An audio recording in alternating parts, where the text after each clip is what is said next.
In this last video for rule number 8, which is C, we have the situation where we will have two weak vowels next to each other. This still will make a diphthong. Remember that A was weak in the first position, B was weak in the second position, and now what happens when we have two weaks? Remember, two weaks simply mean an I and a U next to each other. There are plenty of words that do that. If you look in your class notes now, for C, I have the word ciudad. We code them. First step. Then I'm going to analyze information between vowels.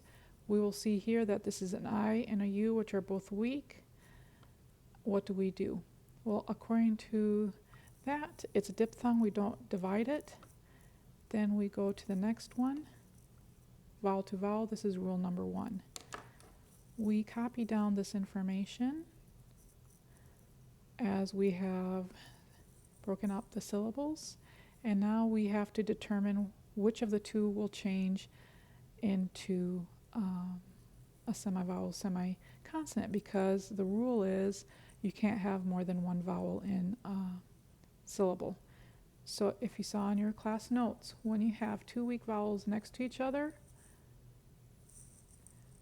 the first vowel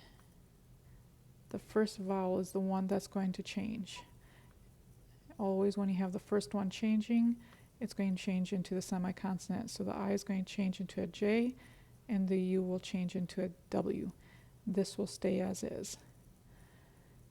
So that means this will then change to that. Still pronounced the same, ciudad, y and w. What we're simply doing is keeping in check the rule that there's only one vowel per syllable.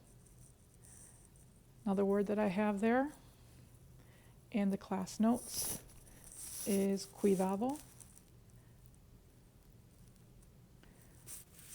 Break this up.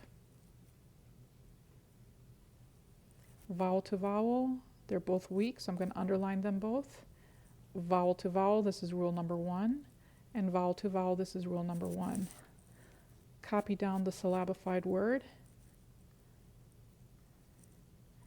And now we need to determine what to do here. Well, according to rule number C, the first weak vowel is the one that's going to change into the semi-consonant. So the U here is the first one, so the U is going to change to the semi-consonant W. Cuidado.